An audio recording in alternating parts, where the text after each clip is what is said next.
Hello दोस्तों, तो आज की इस वीडियो में हम एक्सप्लेन करेंगे मेलेफिसेंट मूवी को, जिसका अब तक 2 पार्ट आ चुका है। तो इस वीडियो में हम एक्सप्लेन करेंगे पार्ट 1 को। तो मूवी साल 2014 में रिलीज हुई, जिसे IMDb ने 6.9 रेट किया है। तो बिना देरी किए चलते हैं मूवी की स्टोरी की ओर। तो मूवी की शुरुआत में हमें एक किंगडम को दिखाया जाता है, जो कि 2 पार्ट में डिवाइड होता है। जिसके पहले पार्ट में ह्यूमन रहते हैं और दूसरे पार्ट में बहुत घना जंगल होता है, जिसका नाम मॉर्स होता है, जहाँ बहुत सारे जानवर और बहुत ही प्यारे प्यारे लिटिल क्रिएचर होते हैं, जिनकी रानी मेलेफिसेंट होती है, जो कि एक फेरी यानी परी होती है, जिसे सारे क्रिएचर बहुत पसंद करते हैं। तो मेलेफिसेंट के इस मॉर्स जंगल में आज तक कोई इंसान नहीं आया था कि तभी कुछ लिटिल फेरी आकर मेलेफिसेंट से कहती है कि यहाँ कोई ह्यूमन आ रहा है। ये सुनकर मेलेफिसेंट डर जाती है कि कहीं वो इनके जंगल को या इनके जंगल के क्रिएचर को नुकसान न पहुँचा दे। कि तभी वो उड़ते हुए एक झाड़ी के पास जाती है, जहाँ से एक लड़का निकलकर बाहर आता है, जिसका नाम स्टेफान होता है। तभी मेलेफिसेंट उससे पूछती है कि तुम कौन हो और यहाँ क्यों आए हो। जब ही मेलेफिसेंट की नज़र स्टेफान के हाथ पर पड़ती है, जो एक ज्वेल चुराए हुआ होता है, तो मेलेफिसेंट उससे वो वापस लेकर पानी में फेंक देती है और स्टेफान से कहती है कि तुम यहाँ से चले जाओ और दोबारा यहाँ मत आना, क्योंकि ये जगह इंसानों के लिए नहीं है, यहाँ उनके लिए बहुत ही खतरा है। जब ही स्टेफान मेलेफिसेंट को देखकर मुस्कुराता है, क्योंकि वो उसे पसंद आती है, और जाने से पहले मेलेफिसेंट से कहता है कि क्या हम दोनों दोबारा मिल सकते हैं। जब ही मेलेफिसेंट कुछ ना कहते हुए हैंडशेक करने के लिए हाथ आगे बढ़ाती है। जब ही दोनों हैंडशेक करते हैं तो स्टेफान की रिंग से मेलेफिसेंट का हाथ जल जाता है, तो वो तुरंत हाथ पीछे कर लेती है। दरअसल स्टेफान एक आयरन रिंग पहना होता है। तभी मेलेफिसेंट स्टेफान से कहती है कि आयरन से फेरी जलती है और वो इससे मर भी सकती है। जिसके बाद स्टेफान वो आयरन रिंग को उतार कर फेंक देता है।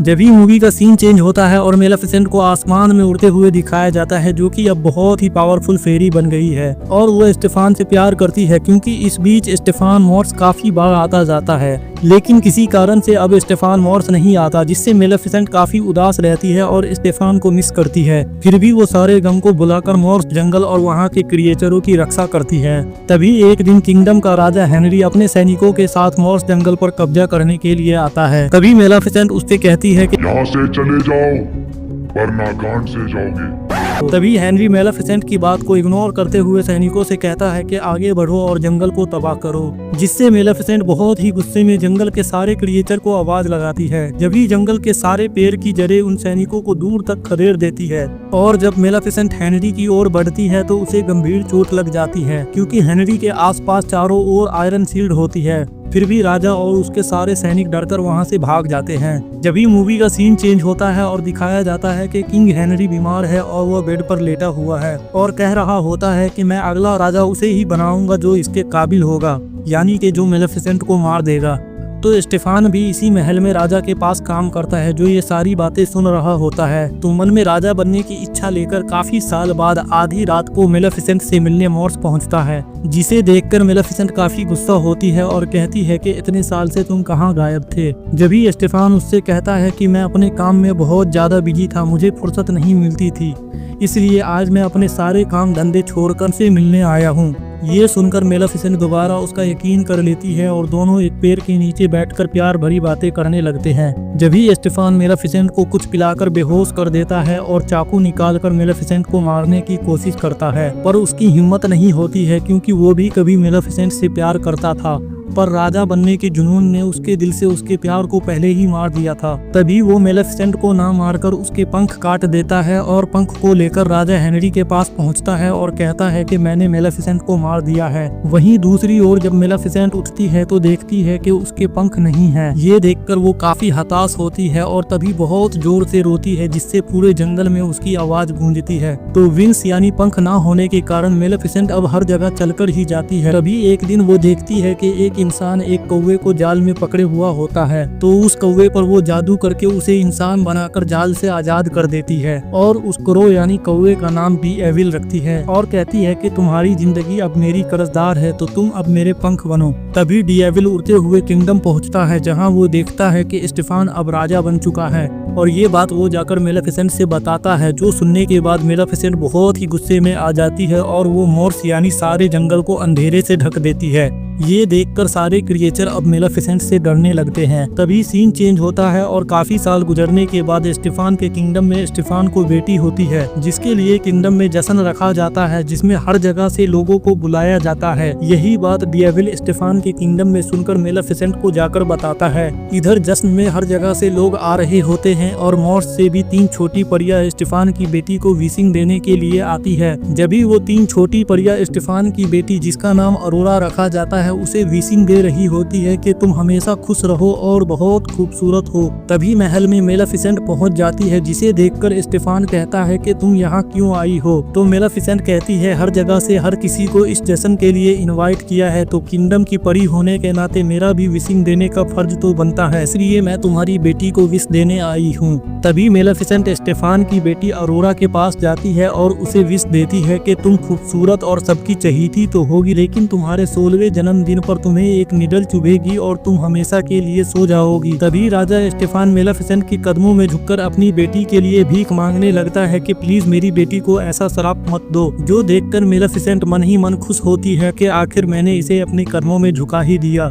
जिससे मेलेफिसेंट स्टेफन पर तरस खाकर अपने विश में थोड़ा बहुत चेंज करती है कि तुम सो तो जाओगी लेकिन उठोगी तभी जब कोई ट्रू लव तुम्हें किस करेगा। जो स्टेफान और मेलेफिसेंट दोनों जानते हैं कि ट्रू लव नाम की कोई चीज नहीं होती। जिसके बाद स्टेफान अपने राज्य से सारे निडल हटवाकर जलवा देता है ताकि कोई निडल ना रहे जो अरोरा को चुभे, और मेलेफिसेंट के डर से अपनी बेटी की परवरिश करने को वो 3 छोटी परियों को दे देता है, जो मेलेफिसेंट से छुपाकर एक सीक्रेट जगह पर रखती है। पर वो छोटी परियां बहुत ही लापरवाह होती है, वो अरोरा को छोड़कर अपनी ही मस्ती में लगी रहती है। तभी वो क्रो यानी डेविल ये सब देखकर मेलेफिसेंट को बताता है, तो मेलेफिसेंट अरोरा के पास आकर अरोरा को डराती है, पर वो नहीं डरती और मेलेफिसेंट को देखकर खेलने लगती है, जिससे कहीं न कहीं मेलेफिसेंट के दिल में अरोरा के लिए प्यार जग जाता है और वो छिप छिपाकर अरोरा की परवरिश करने लगती है। तभी मूवी का सीन शिफ्ट होता है और कुछ साल बाद अरोरा बड़ी हो जाती है और खेलते हुए मॉर्स जंगल में पहुंच जाती है, जहां मेलेफिसेंट उसके आसपास ही होती है। और जब अरोरा मेलेफिसेंट को देखती है तो कहती है, मैं आपको अच्छे से जानती हूँ, आप मेरी गॉड मदर है और बचपन से आपने ही मेरी परवरिश की है।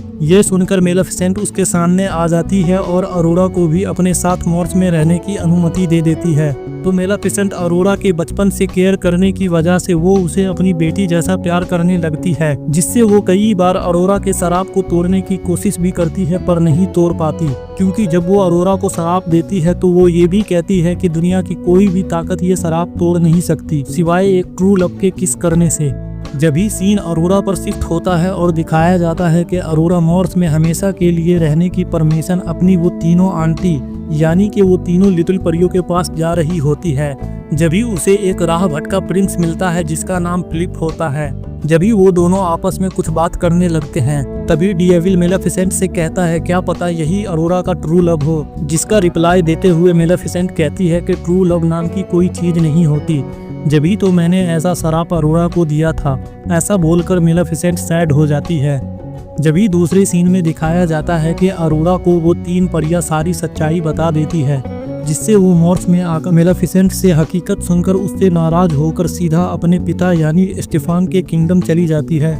तो अरोरा को देखकर स्टेफान बहुत गुस्सा होता है कि तुम्हारे 16वें जन्मदिन को बस 1 दिन बचा है और तुम समय से पहले किंगडम में क्यों आई। ये कहकर स्टेफान अरोरा को सेफ रखने के लिए एक कमरे में बंद कर देता है। जब भी अरोरा अपने 16वें जन्मदिन को उसी कमरे के नीचे एक स्टोर रूम में चली जाती है, जहाँ परी एक निडल पर वो अपनी उंगली चुभो देती है और वहीं बेहोश होकर गिर जाती है। उधर मेलेफिसेंट को पता चलते ही वो फिलिप को लेकर स्टेफान के किंगडम में आकर चुपके से अरोरा के रूम में चली जाती है और फिलिप को अरोरा को किस करने कहती है, और फिलिप उसे किस करता है पर फिर भी अरोरा नहीं उठती है, जो देखकर मेलेफिसेंट बहुत ही पछतावे के साथ रोने लगती है और अरोरा के पास जाकर उसके माथे को चूमती है। तभी अरोरा उठ जाती है और दोनों बहुत ही खुशी से एक दूसरे से गले मिलती है।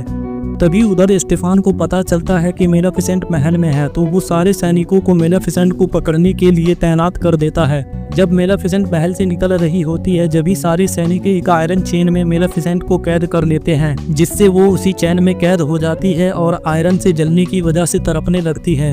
तभी वो डेविल पर जादू करके उसे ड्रैगन बना देती है और डेविल वहां खड़े सारे सैनिकों को जला देता है और मेलेफिसेंट को उस आयरन चेन से आजाद कर देता है। पर तभी वहां और सैनिक आकर उसे आयरन शील्ड से चारों तरफ से घेर लेते हैं। तभी वहां मेलेफिसेंट को मारने स्टीफान आगे बढ़ रहा होता है कि उधर दूसरी ओर अरोरा मेलेफिसेंट के विंग्स को केज से आजाद कर देती है, जो उड़ते हुए मेलेफिसेंट से अटैच हो जाता है और फिर से मेलेफिसेंट पहले जैसी पावरफुल हो जाती है। जब भी वो स्टीफान को घसीटते हुए विंडो तोड़कर महल की छत पर ले जाती है और आयरन चेन को उतारकर उसे मारने लगती है, लेकिन उसकी हिम्मत नहीं होती है क्योंकि वो भी तो कभी उससे प्यार करती थी।